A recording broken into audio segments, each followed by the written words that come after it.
Hey everybody, welcome to BODS Mayhem Hour. I am your host, John the Bod, aka the Bod Father, and as always, I bring you guys awesome interviews. And today it is an honor and privilege to have the drummer, the ex-drummer of Slipknot, and the new drummer of Vimic. Plus, he's been with the Murderdolls. He's even played a ministry, Korn. And I know I'm leaving some others out here, but Joey will let me know here in just a minute. But none other than Mr. Joey Jordison. Thank you, Joey, for doing this. How's it going, brother? Hey, man, thank you for welcoming to your show. I really appreciate it, dude. Thank you very much, and happy holidays to everyone. You know, pre-happy holidays, all that stuff. But it's going really well, man. Thank you for your time, and thank you for the kind words. I really do appreciate it, man. Thank you. I want to jump right into this, my brother. You know, you start out with Modifidious, and I know some people have trouble saying that, but I think I nailed it just then, so kudos for me, hopefully. But you start out as a gas station manager to your first band with Modifidious, to Slipknot, to Vimic. At what point did you realize that Slipknot could be something very special when that was going on at that time? That's my only Slipknot question for you.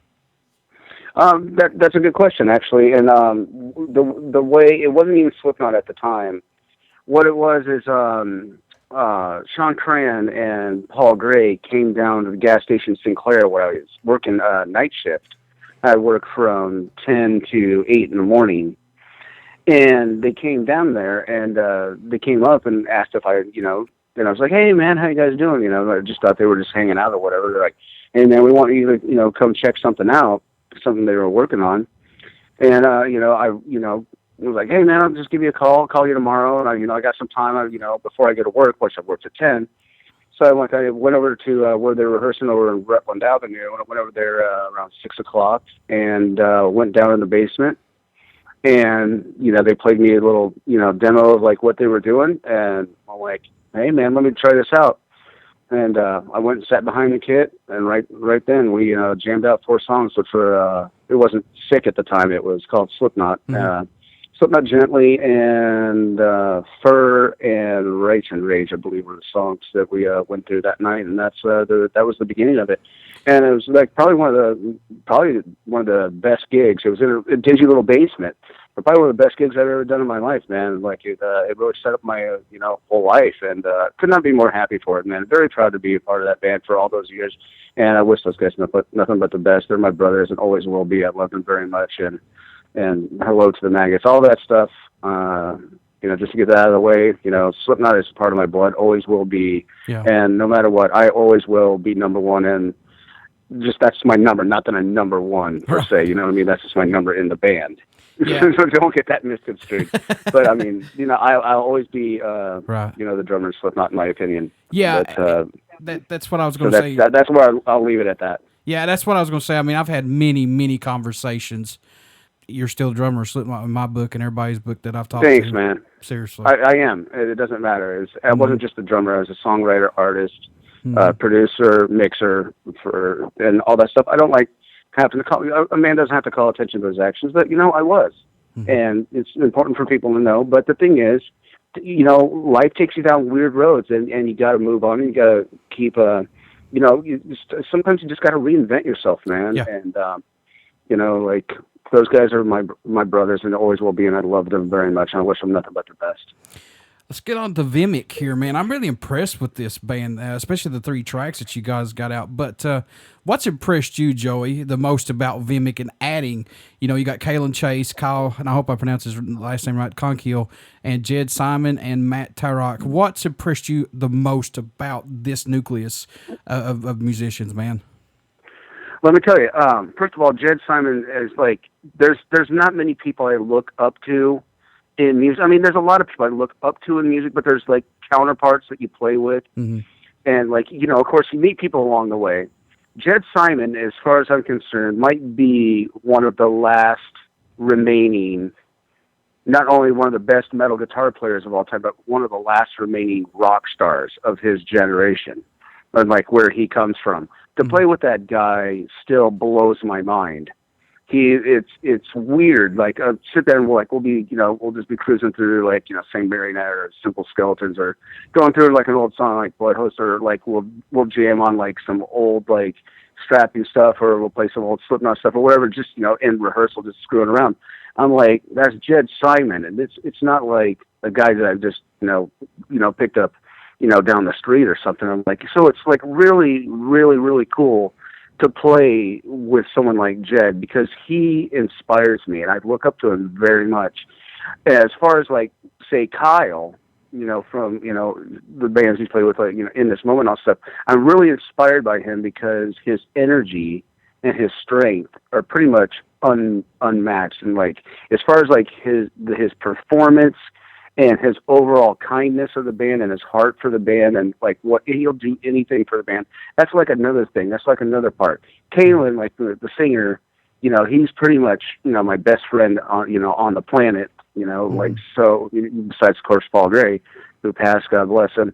But, like, Kalen, when I toured with him in Korn, it was a really hard decision for me to have, like, Kalen come front with him, because I didn't know if it would hurt our friendship. It only made it grow stronger, because Kalen's just that type of guy. He is a one-of-a-kind singer, man. Yeah. He is just, like, there's no one like him. Yeah. Like, I've not met, I've been around the world, I've played, I don't know in how many bands, like, and how many bands I've guested with, how many people I've met, how many bands I've played with. Never met a guy like this. He's literally an enigma. Yeah. Like, his voice. He really is like that. Yeah. Yeah. His voice. And, like, is phenomenal. Matt, our keyboard player, I didn't even really realize this until recently. That, he's just an amazing guitar player. He might be our keyboard player, but he's really the glue in a weird way, even though, I might be the backbone with the drums, and when, Kyle's like my counterpart as far as, like, the rhythm. But Matt's kind of like the weird, like, nucleus of the glue of the whole band, with, like, the keys and all that stuff. And, like, the guitars and the vocals are, like, pretty much the icing on the cake.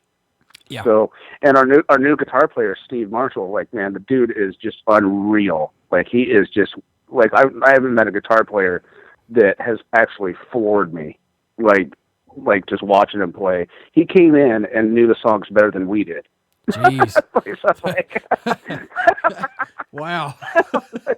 I'm like, he made a step up our game. Like, okay, like, we know the songs, but, like, he was, like, just note for note flawless. So everything's good, man. I could not be in a happier mood, and everything's been, it's moving forward, and, we got shows coming up, and got Christmas to get through and all that stuff. But, things couldn't be happier, man. I'm really in a good spot right now. I tell you what, I'm so happy for you on this too, because me and my buddies were sitting around watching the Facebook Live that you guys did, and I told them, I was like, now, check this out, because when you hear Kalen sing, you're going to be surprised. I mean, his voice fits this band perfectly. Not just his voice, but everything, the whole nucleus of this.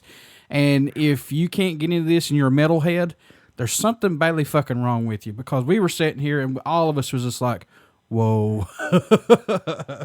That's good shit, man. Dude, thank you. That's what I mean. Like, if I could take thank you and just not say that, but, like, raise it to, like, the fucking top of the Empire fucking State Building, and then fucking throw it about fucking, into the stratosphere. That's how much thanks I'm giving you. Thank you for saying that.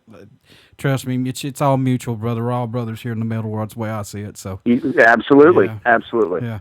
The 3 songs that you guys got out right now, Joey, that's on the website plus on Spotify: My Fate, Simple Skeletons, and She Sees Everything. Are you guys through writing right now, or are you guys ready to record? If so, are there any songs we should look forward to? No, those songs, I don't want to interrupt you, but while I'm thinking of it, I want to get it off my head. Like, those are just 3 songs off the Open Your Omen album. Okay. That's 15 track. We have 15 tracks on that record. Okay. Those are 3 songs from this record that's coming out. Okay. In the beginning of next year. Okay. Now, we have a whole nother record that is finished. Of course, we're not going to cross that bridge yet, because we want to get Open Your Omen out. And when we're going on tour, which we start on the 26th here in Des Moines, and we go through the 31st, and, we end in Dallas, with Hell Yeah. So we're doing the 26th, 27th, 28th, 30th, and 31st. We got Des Moines, Janesville, Wisconsin on the 27th. We got Chicago on the 28th with the Bottom Lounge. We got San Antonio at the Aztec Theater on the 30th. And we got House of Blues in Dallas with Hell Yeah. Those actually last 2 shows are with Hell Yeah. So we're closing out the year with that, and then we start fresh doing the whole Open Your Omen campaign starting in January. Okay.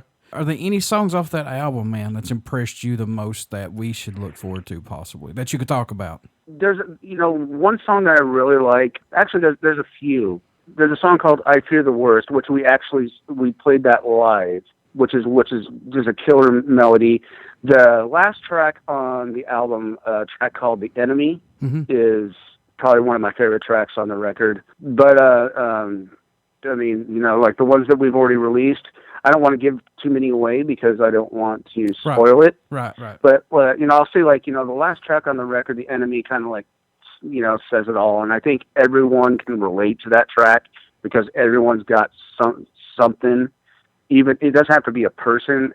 There's always something in your life that is a problem. Yeah. Like, because no one's life is perfect. So, like that one really speaks. That's why it's the last song on the record. So that one really speaks a lot. So I'm looking forward for people hearing that, and it's actually really crushing live too. So that would be really, really cool for people to hear. You've been around for a while now, drumming and plus other things, guitarist, things like that. But as far as a drummer, man, and I know this is crazy, but what helps you keep your mind fresh to opening, to new drum beats, new drumming, things like that? And how hard do you push yourself to come up with something new from song to song to song? Or can you? Oh, yeah, you can. What you need to do is always, here's the thing, you'll always, like you develop your style, right? Mm-hmm. But what I do is like, if I become, and this is the worst thing a musician can do, and this happened to me, is you become comfortable. Yeah. And you can become complacent. And it's the absolute worst thing for a musician to endure. It's literally, if there's a devil, it's called being comfortable in music. Or being complacent, any of that. That is the worst damn thing you can do. So, especially with like Open Your Omen and where, we have like a whole nother record written. What I'm doing now is I'm looking for different avenues and I'm pushing myself to try and create a different type of song. Cause like I'm creating music that I'm not used to, I'm in a different zone now. And that's the best thing about it is like, I know how to do this. Can I challenge myself to get there and pull this out of my heart and my soul and get it on tape? And then I have these other people, in my band and all this stuff being like, oh my God, that's a great idea. And they're doing the same thing. So we're all working towards like something new. And that's the best thing because it's in you. No matter what, it's in you. It's there. Can you get it out is the fucking, that's the test, the test of your mind. And like, can you test yourself enough to pull that out and be able to, this is what we're going to try and do, and this is what we're going to put down on tape, and let's go for it. Can we do it? And when you achieve it, it makes that's what keeps me alive in music. Instead of, I can rehash the same stuff over and over. Yeah. I can write, 15 different six. Sure. Yeah. I can write surfacing over like fucking like backwards and sideways and left and right and up and down and circular in a bunch of different ways. I know that drill, but it's trying to find something else that's out there that's in me that it's sometimes hard to dig out, but when you find it, man, it just opens. It just like it's like all of a sudden the dandelions come up in spring. It's like a big flood in your lawn. It's like a big flood of emotions, and it's all getting out. I understand that part. Yeah, exactly, man. It's been like that, man. And I hate getting emotional and stuff like that. And I've had a lot of emotional interviews lately because I've been away for a little bit. But I don't care. I don't care what people think. You're like, because you don't know what the hell I've had to go through. Mm-hmm. But the thing is, I'm so appreciative of where I'm at now. The fact, dude, I don't know where I'm going to be in a week. I don't know where I'll even be tomorrow. I mean, I know where I'm going to be or where I'm supposed to be, but you never know what could happen. So, like, right now, I am so appreciative of every interview I do, every step I take, every meal I eat, every time I get to jump on my drums and play. Every hit is just like a Grammy Award. It's like, so, I'm living life, man. Like, it just feels different these days, and that's what's great. That's why I can't wait to get on the road and do these shows. Yeah. With the guys in Vimic, because they feel the same way. I mean, it's time. There's been a lot of work getting here, but it's going to finally pay off. In your own opinion, and I don't even know if this question will make sense, but I'll ask anyway. How much growth musically have you seen this band go through from album to these two coming together as a band as a whole, putting it out there? as far as like the growth and all this stuff, it pretty much comes down to this is the best way I can describe it to you, and this is actually what it is kind of just growing up. It's not about the vaudeville anymore. It's not about ego. It's not about the party or money or all this other bullshit that like floods you, and it does, man. I tell you, like any band that like achieves some success, no matter what, like when you get that, there's these vultures that will creep into your life, and I tell you what, it's a masquerade, and they know how to get you, whether it be management or boyfriend, girlfriend, maybe there for the right reason, maybe not. Text, anything. Like, you got to really watch your ass in this business because, and especially, even with record labels, man, like, it really comes down to everyone. Like, you want it to be a gang. You want it to be a family. Otherwise, what's the point, man? Like, because that music to me is heart and soul. And I wouldn't do it if I wasn't having fun, or I didn't think I was providing something for my fans, or it's an excursion or exorcism of my heart, or I have to get it out. And if I can help someone else's day, or that I can provide a song that someone understands, like what I'm talking about, even if it's one person, I'm like, okay, job done. Yeah. Then that's what I do it for, man. And that's all I'm trying to, accomplish in life is just still doing this, being able to do this, being healthy, and, all this great stuff that is happening. It's like, I'm just grabbing, the bull by the horns and kicking it in the ass and getting ready to fucking ride it all the way through next year and do the best that we can. Hell so yeah. I could not be more thankful for what's going on. Hell yeah. That's what I want to hear, man. What do you hope the fans take away from the music from Vimic once they start to listen to it, man? What do you hope they get from it? Really, first of all, there's the songs, but really, Kalen, our vocalist, he he wasn't Jonathan Davis's, backup singer, just by chance. He was handpicked by, this is Jonathan Davis of Korn. And, he doesn't just pick anyone. He picked Kalen for a reason. When I joined Korn, me and Kalen instantly were brothers. It was like that day. It was a meeting of the minds. And, I instantly knew that we would do something together. So, me being brought into Korn and playing with them for a while was almost actually pretty much the seeds that were sown for Vimic in the future. I didn't know it then, but that's literally what happened. And I could not be more thankful to the guys in Korn for welcoming me into the family and introducing me to Kalen and all these great things that we're doing right now, because it's weird how life can just come, go full circle.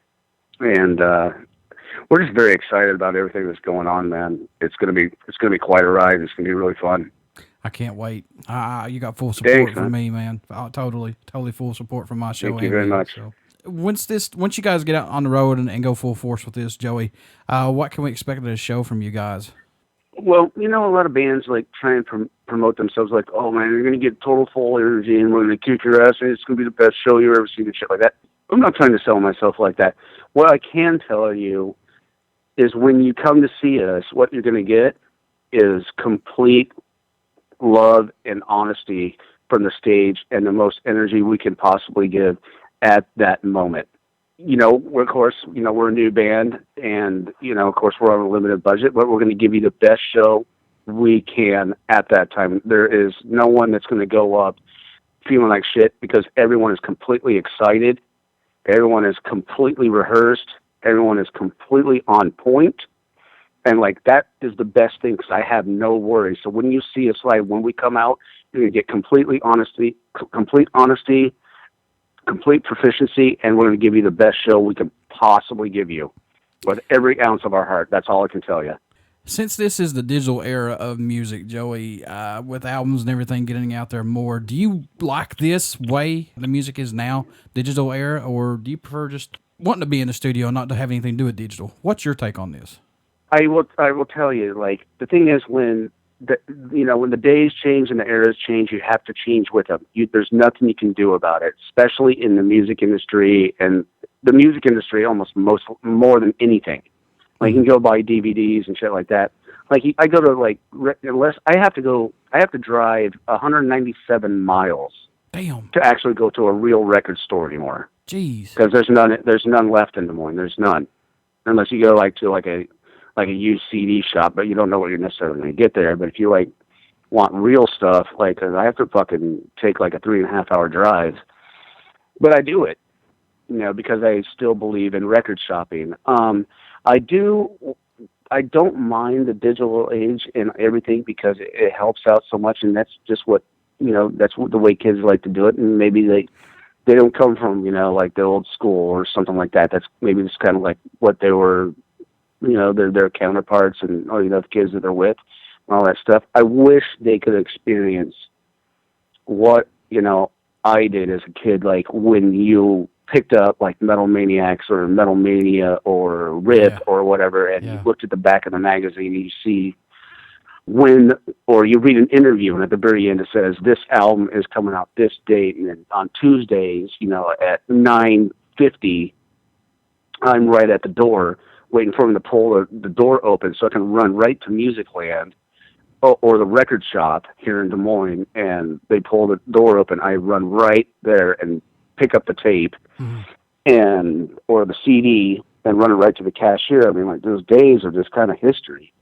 But there was a magic there that, like, it just kind of just doesn't exist anymore. It kind of sucks.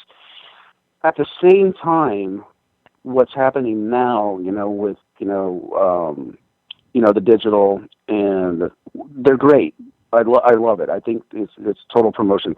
I love the internet because it allows you to share music with so many people. It's just there's two different realms to it, because I'm from the old school. I like going and buying records. That's why the only time I get to really buy records if I go like to LA or go to Chicago or New York, where they have real record shops. We don't have them really much here in Des Moines anymore. But I'm a record buyer. I like the tangible copy. I like the one that I can hold in my hand. I like to see exactly like who produced. I like to see the A&R. I like to see like everything about it. I don't like to just be able to go online and rip music. To me, I don't know, man. As a music fan, it's a lot more than that. There's more that goes into it. There's more emotion that goes into it. It's all about, do I have enough gas in my car, or do I have to get to the gas station, get gas in my car to get to the record store, to get out? Do I have enough money? Do I have my credit card? Oh, I forgot my credit card. Okay, I have to drive back to my house, get my credit card, go back. Do I have enough money to, or whatever, to be able to buy these records? That's the whole ritual. That's kind of something that's gone. So I take road trips about, like I said, about 3.5 hours, to east of Iowa to go record shopping pretty much at this point, or I go down to Kansas City. See, I'm in the same boat like you were growing up. I got to, I always went and checked out Hit Parader or Circus Magazine, Oh, you were? Yeah. Yeah, so I'm 37. Oh, shit. So yeah, I'm in my 30s. I'm 37. So I remember, and this is funny, but I remember when I was a kid watching MTV for the first time, and the first fucking video I saw was who was it? Def Leppard maybe, or it was Def Leppard, and I was like, whoa, oh, this is great. What is this?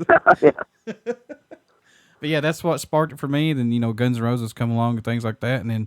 Where I'm in Kentucky, eastern part, I had to go and get the magazines and look at, because they just wouldn't talk shit around here about it. It's like, oh no, it's like taboo. I was like, it's just fucking music. I know what you mean, man. It's just fucking music. That's it. But yeah, it sucks. But hey, I wish kids could experience that a lot more like we did. That's for damn sure. Yeah, but I mean, the thing is, it's just like the fact that we're able to put music out. I mean, that's all that matters right now. Like, Imagine if there was no music anymore. That sucks. So man. Times change. It is what it is. So it's the fact that you can get it out, man, and there's fans there that are pick up on it. That's all I can ask for. So I'm happy to do it either way. What made you want to become a musician? What was that spark for you that said that's what I want to do? It was actually 1981, and I was just 5 years old at the time. Wow. And my dad brought home the record from the Rolling Stones called Tattoo You. Yes. It's got Mick Jagger on the front, all tattooed, and the back in red. His face is all tattooed up, and back is Keith Richards. His face is all tattooed up. My dad brought that home, and I heard this is right when MTV's coming out too. Mm-hmm. MTV just came out, and Rolling Stones' Tattoo You just came out, and I saw. Well, first of all, my dad brought that record home, and I heard the first riff from "Start Me Up," which is actually kind of ironic. It started my whole life as a musician, but I heard that, I'm like, whatever that is, that's what I want to do. I was hooked on that record. I still am, to this day. That's awesome. I still listen to that nonstop. I probably listen to it at least or practice to it once a week. Charlie Watts is one of my gods, so is Keith Richards. But that record changed. It shaped what was going to happen to me for the rest of my life. And the next record was Kiss Alive. Yes, those two. Yep. So, but I could go down a record collection, man. It would take me forever. But that was the record. Was Rolling Stones' Tattoo You that made me hooked into rock and roll and what I was going to do the rest of my life. That's awesome. Joey, you are a Golden God Award winner. How special is that to you to win that award? Then I think it was in January, July. I think you won that. Maybe June. Yeah. How special is that to you, my man? I want to say the right words here, because when I get asked this question, it brings me back to taking those steps up on the stage and going up and collecting that. I tell you what, man, I never thought in a million years, and even infinity past a million, that I'd be able to achieve such an incredible honor. My appreciation and my love for my fans for putting me up on that stage, and for my family and for my lady and all my trainers that got me back, through all the rehabilitation that I had to go through. Mm-hmm. When I took those steps on that stage, man, I tell you what, it was the best feeling of my life. And when that was handed to me, I'm like, you know what, Joey, maybe you did do a really killer job, man. Maybe you have really made a change. But you know what it did, it was the best thing about it. This is the best thing, and I want you to hear me loud and clear.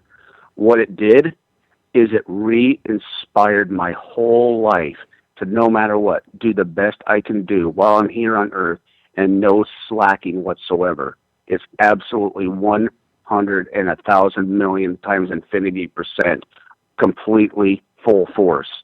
Because when I got that, I'm like, man, these people need me. And I need them, and it's a collective, and we are one. This is not like me, I got this, and I just have this award. When I look at that award in my house, I look at it, I don't see an award. All I see is my fans. That's all I see. Mm-hmm. I don't see a skull with a knife in it and my name on it. All I see is my fans, my family, my friends, my band, and the people who care. And it's my responsibility to get my fucking ass, out there and just killing it like I normally do. Yeah. They re-inspired me completely when I got that. I was, I would never change anyone's, but that kicked it up. It put my energy through the roof.